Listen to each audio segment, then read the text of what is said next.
La Fresh Morning.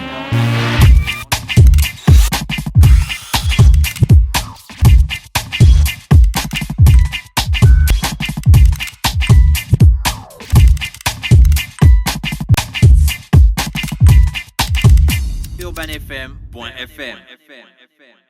Le réveil matinal le plus haut de la capitale sur la radio. La plus haute de la capitale. C'est reparti sur les 104.5 Urban FM, la station urbaine avec Mosley. Mosley, on parle de politique ce matin. Nous parlons de politique ce matin comme le faisons. Tu aimes la politique On va dire que la politique est aujourd'hui, comme on le dit souvent, au cœur de tout ce qu'il y a comme activité, aussi bien dans l'organisation, la gestion et même le contrôle de la société, parce que ce sont les politiques qui prennent des décisions qui nous permettent de mieux nous conduire ou qui peuvent susciter le développement dans un État. Donc c'est normal que chacun de nous s'y intéresse et c'est une question, c'est un secteur assez important, comme je l'ai dit tout à l'heure, notamment en termes de prise de décision. Est-ce que chacun de nous comprend les tenants et les aboutissants? Peut-être pas, parce que tout le monde n'est pas outillé pour mieux analyser ou mieux comprendre souvent notamment les décisions des acteurs politiques ou encore le fonctionnement d'un système politique. Mais ce qui est sûr, c'est que le simple fait qu'on soit en mesure de donner son avis en ce qui concerne les décisions engagées ou les décisions envisagées par les gouvernants, ça nous permet aussi de nous inscrire dans la logique de la formation pour la maîtrise des sujets relevant de la politique. D'accord. Aujourd'hui, on reçoit? Aujourd'hui, nous recevons le docteur Stéphane Germain Iloko Bousingui, que beaucoup connaissent sur le plan local, dans la mesure où il a été ancien conseiller du ministre de la Santé, ancien inspecteur général de la Santé, ancien candidat à la candidature lors de l'élection anticipée de 2009, inspecteur à l'inspection des services du ministère de la Santé. Actuellement, il est membre du bureau politique Escalites du Parti démocratique gabonais et conseiller du distingué camarade président, porte-parole du PDG à la suite du dernier congrès. Donc, c'est avec lui qu'on va déviser ce matin. Docteur, bonjour. Merci d'accepter notre invitation. C'est moi. C'est un réel plaisir de vous recevoir aujourd'hui. Alors Mosley, on va commencer? Oui, on va commencer. Et évidemment, nous, ce qui nous intéresse le plus, c'est d'autant plus que de ces derniers temps, on a vu le PDG faire des sorties, notamment en rapport avec les mesures engagées par le gouvernement ou prises par le gouvernement lors du Conseil des ministres du 21 juin dernier. Quelle est l'analyse que le PDG fait de toutes ces mesures présentées aux populations par le gouvernement? Bien, merci. Le PDG fait une analyse sur deux aspects. Le premier aspect, c'est bien sûr la période pendant laquelle les mesures ont été prises. Il s'agit d'une période très sensible. Le pays, bien sûr, se prépare à organiser des élections législatives capitales. Il est donc opportun pour chacune des équipes, pour chacune des structures politiques, de tout mettre en œuvre et de réunir toutes les chances de son côté afin d'obtenir la majorité. Pour ce qui est du PDG, c'est une majorité que nous devons absolument obtenir parce qu'elle va nous permettre, nous, de donner au distingué camarade président les coudées franches pour lui permettre de mettre en œuvre la politique pour laquelle il a été élu en 2016 par les Gabonais. Et la politique, bien sûr, a besoin d'une majorité à l'Assemblée nationale. Est-ce que le PDG comprend l'opportunité de ces mesures? D'abord, la deuxième phase. C'est la deuxième phase. Il a anticipé. Bien sûr que le PDG comprend.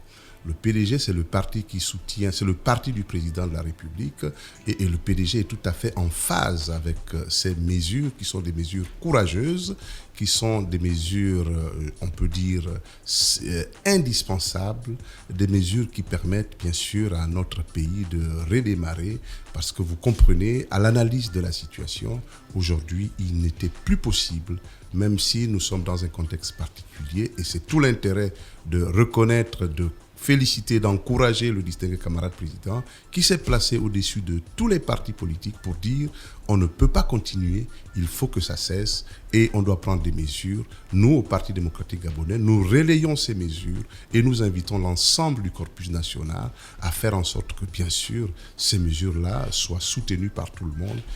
D'aucuns estiment aujourd'hui que l'engagement du PDG aujourd'hui à soutenir ces mesures, c'est beaucoup plus pour ne pas disparaître. Parce que quand on voit actuellement le contexte politique qui est autour d'Ali Bongo Ondimba, on a l'impression que le PDG est un peu à la remorque. Est-ce que ce n'est pas juste par mimétisme, par obligation ou simplement par le besoin de continuer à exister que le PDG est contraint à soutenir ces mesures?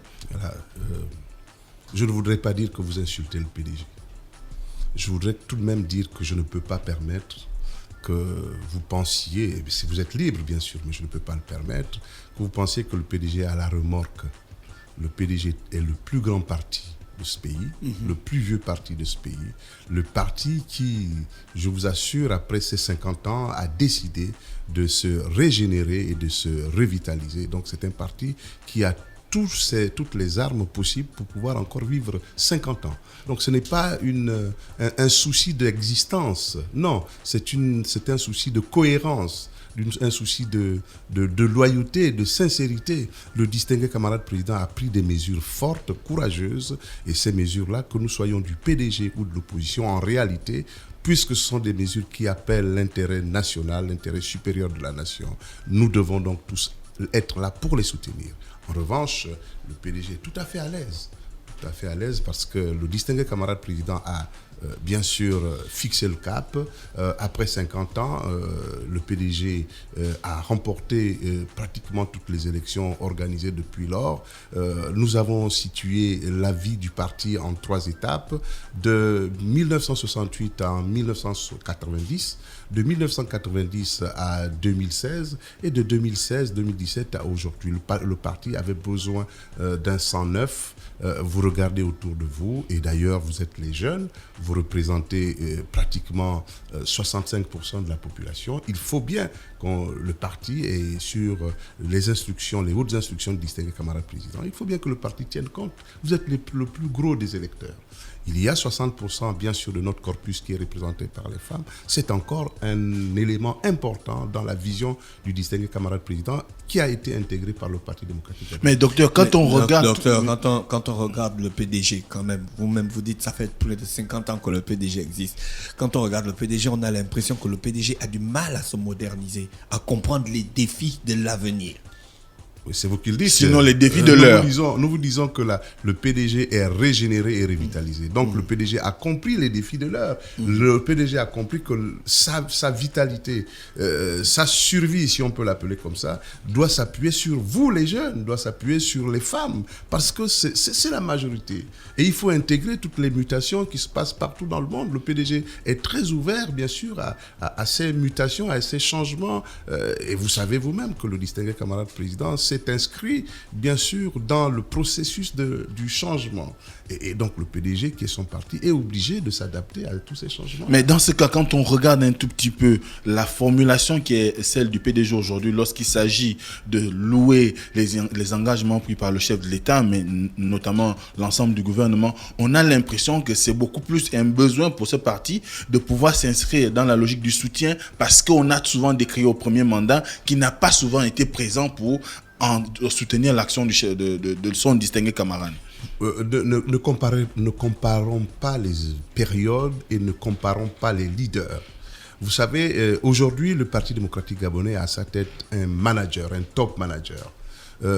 Au-delà de sa formation, aujourd'hui, le parti a su, le distingué camarade président, bien sûr, avec l'ensemble de tout ce qui décide autour de lui, a décidé, le distingué camarade président a décidé de mettre une équipe. Vous avez vous-même rappelé que j'étais ancien candidat à la candidature en 2009.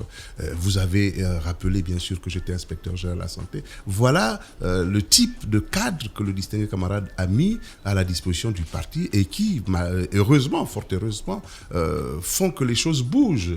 Aujourd'hui, le parti ne se gère plus comme il y a un an. Nous avons mis en place une sorte de complémentarité, une sorte de partage d'informations à un très haut niveau. Aujourd'hui, l'exécutif du parti ne s'enferme pas dans ses bureaux, conçoit et descend sur le terrain. Et vous avez vu récemment, il y a une semaine, toutes les équipes du secrétariat exécutif sur le terrain. Donc, il y a une réelle appropriation des nouveaux paradigmes pour, bien sûr, adapter le parti à l'ère du temps. Est-ce que vous avez les mots pour pour expliquer les nouvelles mesures qui ont été prises par votre distingué camarade à la veille des élections législatives. Vous allez aller rencontrer les populations. Est-ce que vous êtes sûr qu'elles vont comprendre et partager cette vision? Je suis très à l'aise.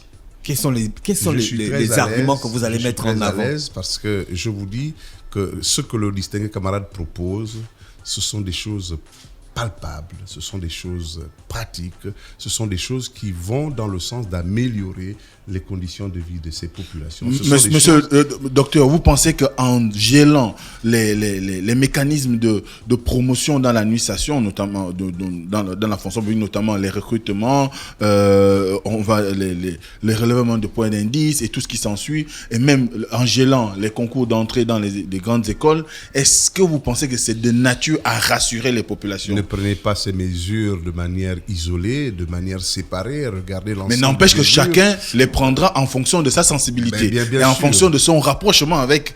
Alors, ça c'est important de dire. Nous ne sommes plus là pour parler de nous. Je ne suis pas là pour parler de mes intérêts. Je suis là pour parler des intérêts supérieurs de la nation. Celui qui a un poste gelé aujourd'hui sait que de toute façon, ce n'est pas une situation définitive. Donc, il faut prendre les 10 mesures. Il faut prendre les 10 mesures et comprendre qu'à travers les 10 mesures, ce qui est recherché, c'est de permettre à l'État, au gouvernement, de pouvoir réinvestir, de pouvoir disposer de suffisamment de ressources pour pouvoir payer les salaires. Aujourd'hui, par exemple, nous avons 59% de notre potentiel budgétaire qui est reversé au salaire. Du coup, il n'y a pas la possibilité de l'investissement. Du coup, il n'y a pas la possibilité du développement. Ou du moins, le développement, l'investissement se fait mal. Parce que, en réalité, ce qu'il fallait prévoir, c'est 35% de notre masse fiscale. Donc, c'est un effort qui doit être soutenu, qui doit être encouragé, parce que cette période aussi n'est pas une période qui va durer ad vitam aeternam. C'est une période qui... vous regardez sur le guideline, il y a des objectifs. En 2019, effectivement, nous devons à peu près réduire le volume de la masse salariale pour la ramener à peu près à 40 milliards. Et bien sûr, en 2020, ce volume doit descendre à nouveau pour frôler les 30 milliards, les 35 milliards. Donc ça veut dire que, en fait, lorsque le gouvernement propose 3 ans, mais il se donne 3 ans pour pouvoir réajuster, parce qu'il y a la théorie et il y a la pratique. Et le Parti démocratique gabonais dit au gouvernement, ce sont des très bonnes mesures, mais nous devons tous nous mettre au travail pour les évaluer, pour les réévaluer, pour effectivement apporter, si c'est nécessaire, des retouches, dans l'intérêt, bien sûr, compris dans l'intérêt supérieur de notre pays. Il s'agit de regarder l'intérêt du pays, il ne s'agit pas de regarder l'intérêt de chacun de nous. C'est bien que vous ayez un message adressé aux populations, comme si je le résume en fait, serrer la ceinture, chère population, parce qu'on est dans une situation qui n'est plus possible et il faut qu'on travaille ensemble à résoudre la situation, à résoudre le problème. Si on peut le résumer comme ça, je pense que c'est ce qui permet un peu de rendre la chose beaucoup plus facile pour les gens. Cependant, moi j'ai envie de vous poser, c'est tout le monde. Par contre, moi j'ai envie de vous poser une question. Il y a des gens qui ne vont pas serrer la ceinture. Moi j'ai envie de vous poser une question, docteur. Quel est le message que vous adressez réellement au gouvernement? Parce que là, vous vous adressez aux populations. Quel est le message que vous adressez aux gouvernants, notamment dans la gestion des économies qui vont être faites? Parce qu'on se souvient qu'il y avait déjà une étape de je mets ça en griffe, de nettoyage de la fonction publique, des fonctionnaires fantômes et ainsi de suite. Comment des années plus tard, on a l'impression qu'il en existe encore? Est-ce que c'est pas parce que il y a eu peut-être une certaine légèreté dans la réalisation concrète même du travail qui avait été confié à ces personnes-là? Donc, quel est le regard que le PDG porte là-dessus et quel est le message sur la question de la gestion des économies budgétaires qui vont être faites? Quel est le message que vous adressez au gouvernement? Mais le PDG s'est prononcé samedi dernier sur, bien sûr, le devenir des bénéfices, si on peut les appeler comme ça, engrangés lors de la mise en œuvre de ces mesures. Aujourd'hui, notre modèle social est très menacé. Notre modèle social est très menacé. Il faut donc tout mettre en œuvre pour, bien sûr, non seulement le sécuriser et le pérenniser. Donc, vous avez raison, il faut être vigilant, il faut se mettre en veille. C'est le rôle de nous tous c'est le rôle des syndicats, c'est le rôle des partis politiques, c'est le rôle de monsieur tout le monde de veiller à ce que ces mesures-là non seulement soient mises en œuvre dans l'intérêt de tout le monde, mais en plus que ces mesures, que les bénéfices qui seront dégagés à partir de la mise en œuvre de ces mesures servent bien sûr à refinancer notre économie, parce que notre économie a besoin de suffisamment d'oxygène pour refinancer l'investissement, pour réorganiser notre modèle social et bien sûr pour permettre à notre pays de se sentir encore mieux que par le passé. Est-ce qu'au PDG, vous allez aussi prendre ce genre de mesures quant à la gestion des finances de votre parti? Bien sûr, le PDG est à l'avant-garde.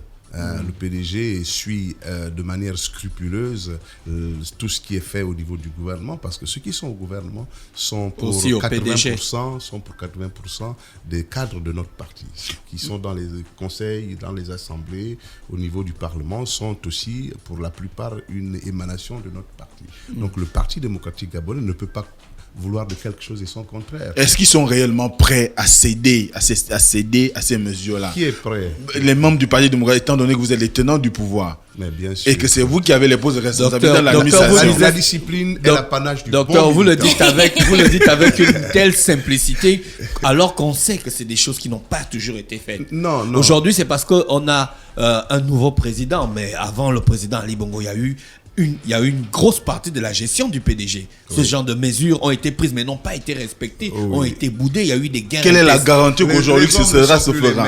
Mais oui, mais les hommes ne sont plus les mêmes. Mais la mentalité est restée la même. Le pétrole coulait il y a 10 ans de toute façon pas de la même manière qu'aujourd'hui. Le contexte économique n'était pas le même. Je crois qu'il faut éviter d'être démagogue. Il faut éviter de faire la politique de l'autruche. Nous sommes dans un contexte difficile qui n'est pas propre au Gabon et chacun de nous doit adapter, n'est-ce pas, ses besoins, sa politique aux réalités du terrain. Donc, comment vous allez Je suis médecin de formation. Vous savez, lorsque tout se passe bien, prenez le cas du cœur, le sang est distribué dans tout l'organisme. Et lorsque ça se passe mal, l'organisme s'adapte pour privilégier les organes vitaux. Aujourd'hui, nous sommes dans le même contexte, nous sommes dans la même situation. Il faut que nous acceptions, vous les jeunes les premiers, parce qu'en règle générale, les jeunes sont donc les anciens, ils ont fait comme ils ont fait. Maintenant, nous les jeunes, c'est nous qui devons assumer ça. Au contraire, et pour renchérir, docteur, pour renchérir la question. On va pas laisser le jeune se plaindre. Il a raison de se plaindre. Il faut le rassurer. Le jeune n'assume rien du tout parce que il faut pas rester dans les généralités. Le jeune qui a moins de 650 000 francs, il n'est pas touché. Mais ce jeune-là qui est stagiaire depuis 5 ans, 6 ans à la fonction publique et qui attendait bénéficier d'une titularisation. Pourquoi, cher ami, veux-tu privilégier la fonction publique? C'est ça qui nous a tués. La fonction publique ne doit pas être le meilleur pourvoyeur d'emploi. Quand on sait qu'il y a un tissu social, un tissu économique qui n'est pas totalement en mesure d'absorber le grand nombre de main-d'œuvre. Ça, c'est pas la justice. Rappelez-vous des mesures du 31 décembre 2017. Rappelez-vous que le distingué camarade président avait pris des mesures et dans ces mesures-là, bien sûr, il y a une forte place qui est laissée à l'embauche. Vous savez qu'il y a une décote au niveau de la fiscalité pour les entreprises qui auront décidé d'embaucher des Gabonais. Donc, tout n'est pas fait pour sacrifier les jeunes. Rassurez-vous, c'est vous l'espoir de demain, c'est vous le Gabon de demain. Et c'est vous, je vous assure même pour les prochaines élections, c'est vous sur qui n'importe quel parti politique nous, doit si on s'appuyer. voulait acheter les voitures de 60 millions, on est obligé maintenant d'acheter les voitures de 30. Justement, docteur. Parce que c'est important. Mais de moins de 30, pas de 30, de moins de 30. Mais c'est nous qui roulions dans les voitures de 70 millions. Aujourd'hui, vous encore, vous pouvez rouler dans une voiture de 5 millions. Nous devrions avoir du mal à descendre vers les voitures de 30 millions, mais nous allons le faire. Il n'y a aucun problème, nous allons le faire, nous allons suivre ce que le distingué camarade président a proposé et c'est normal. À quoi ça sert de rouler dans une voiture 4x4 à Libreville où les voies sont bourrées? Moi, j'aimerais Docteur, les voies sont docteur, goudronnées, vous pensez? C'est pas ça la question. Moi, j'aimerais oui. savoir, docteur, quelle est la stratégie que le PDG met pour que tous les cadres du PDG qui sont dans les instances de décision et donc qui sont concernés par ces mesures puissent les respecter. Parce que les cadres du PDG, comme disait Mosley tout à l'heure, on est passé très vite sur cette question. Le PDG est le parti au pouvoir. La majorité des cadres qui sont dans ces institutions-là viennent du PDG. Ce sont aussi ceux qui s'illustrent par l'achat de ces véhicules, par des dépenses ostentatoires et Par des détournements. et par la divulgation des niveaux de vie qui frustrent des Gabonais qui eux aussi vont être touchés par ces mesures. Donc, le PDG, quelle est la mesure que vous avez mise en place? Moi, je pense à une grande période de sensibilisation où tous vos cadres sont assis. D'abord, accepter le mea culpa au nom de tous les cadres qui n'ont pas été dignes, qui n'ont pas été à la hauteur. Vous avez dit que la Ce n'est pas discipline, c'est l'apanage du bon Ce n'est pas militant. responsable. Ce n'est pas responsable. On va donc présenter nos excuses aux populations qui ont été frustrées. Mais ça, par c'est cette vous, gestion docteur Iloko. calamiteuse. Le PDG n'a jamais présenté des excuses Mais le pour PDG les cas de détournement patents qu'on constate dans notre pays. On ne peut pas encourager un détournement. On ne peut pas encourager un détournement. Le PDG soutient fermement alors toutes les mesures qui visent à dénicher, à débusquer tous ces malfrats, tous ces malhonnêtes qui font du mal à notre pays. Rassurez-vous. Mais en revanche, quand même, votre collègue a posé une question. Le PDG a des cadres. Ces cadres sont nommés par celui qui a pris des décisions. Mais en tout cas, je ne peux pas imaginer que moi qui viens parler aujourd'hui dans votre belle salle, parce que le distingué camarade président m'a désigné pour le faire, et que si demain le distingué camarade président me demande de ne plus revenir ici, que je m'oppose. En vertu de quoi? Oui, en vertu tout à de fait. quoi? Mais quand Donc, ils sont nommés, ils représentent le PDG. Oui, Donc en fait, c'est votre image. Oui. Donc pour ces mesures, qu'est-ce que vous avez mis en place? Est-ce que vous comptez les regrouper pour leur dire exactement que les temps ont changé et qu'il faut qu'ils changent aussi? Parce que c'était ça le slogan durant la campagne. Changeons ensemble. Le ensemble là aussi concerne ces cas. Et surtout quand on sait qu'il y a toujours eu des cas de défiance depuis Non, 2009 alors, au sein du PDG. On va reprendre. La question est tellement précise, elle est tellement sérieuse. Il faut vous rassurer que le Parti démocratique gabonais vient de réédifier ses structures de base.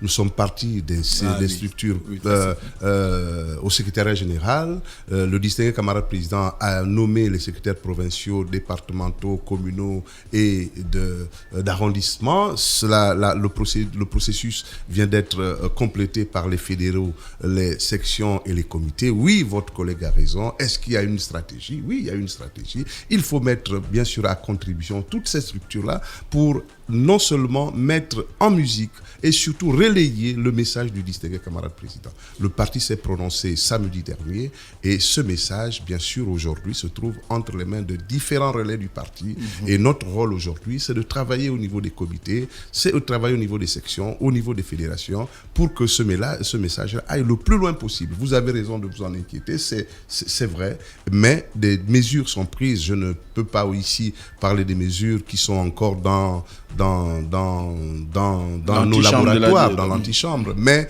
en règle générale, sachez que le parti ne ménagera aucun effort pour faire en sorte que, mon Dieu... Est-ce que cela veut dire qu'on ne pourra plus assister à des attitudes comme celle qu'a eu affiché Héritage et Modernité au sein du parti? Non, je ne veux même pas parler d'héritage et modernité.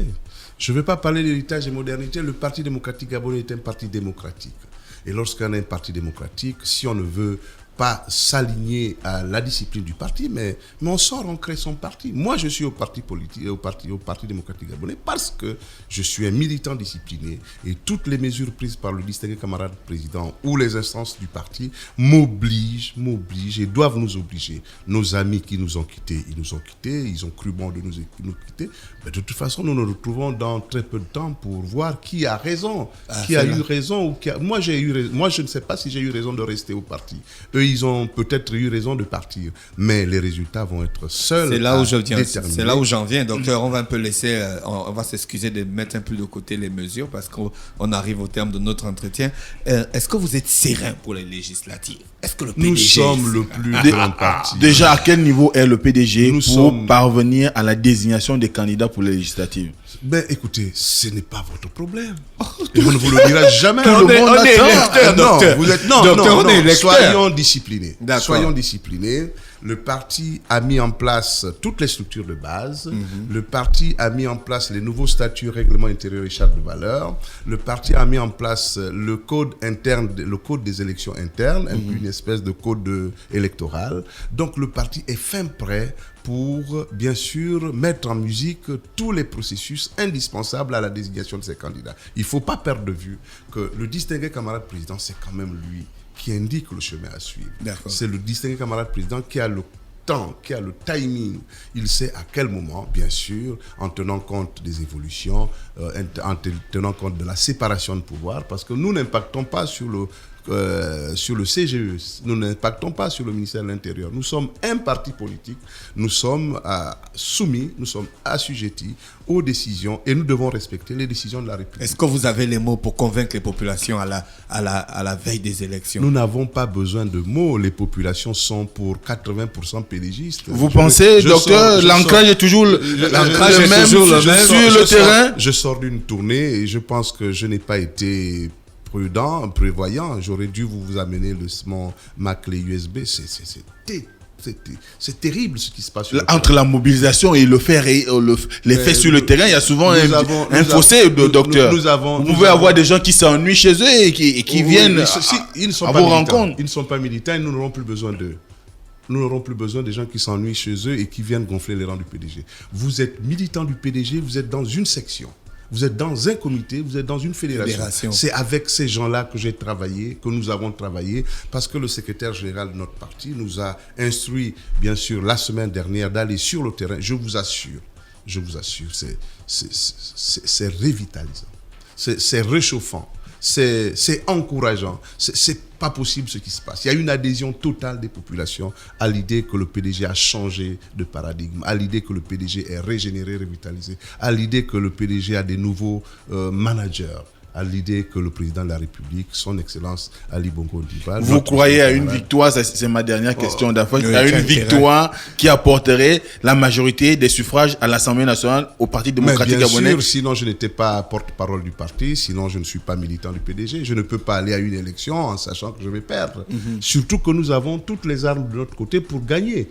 Nous allons gagner à la régulière. C'est fini cette histoire. C'est fini de crier au loup, c'est fini cette histoire. Alors nous voulons être, chacun de nous, au pied du mur.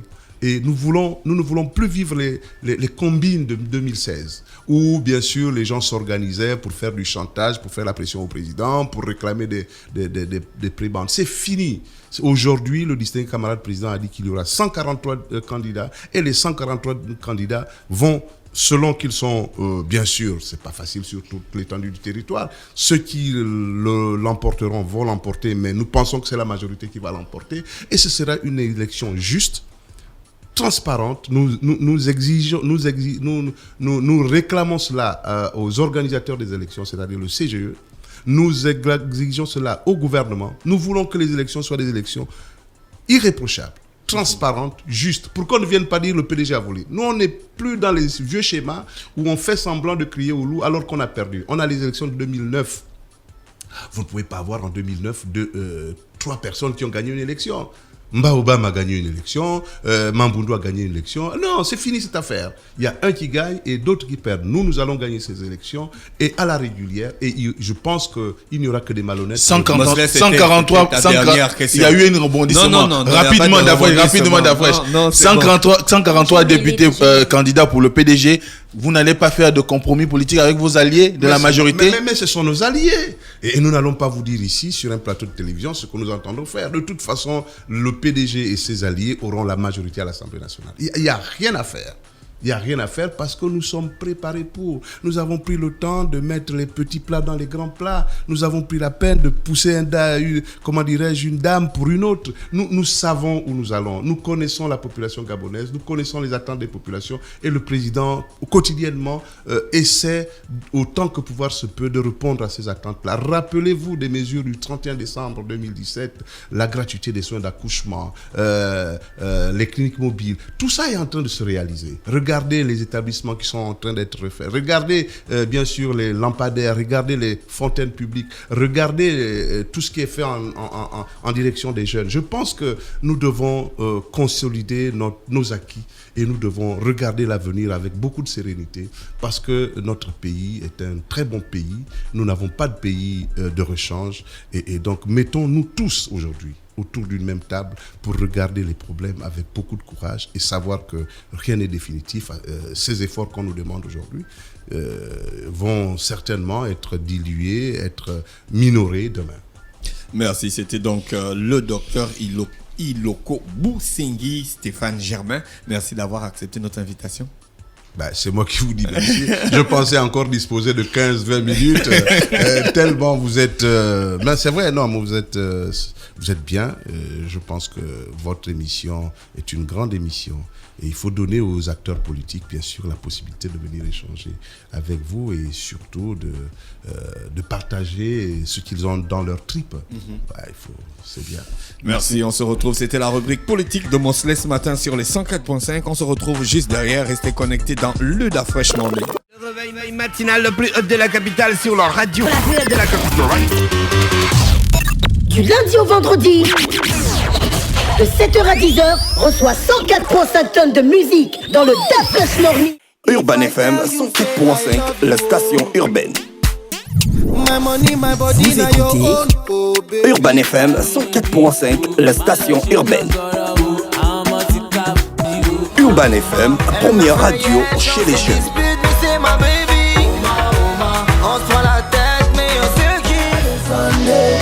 Urban FM, la radio des musiques urbaines.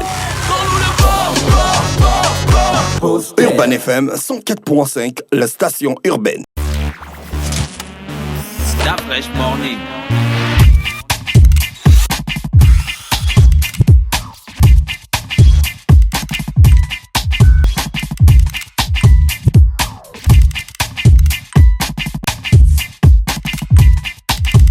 UrbanFM.fm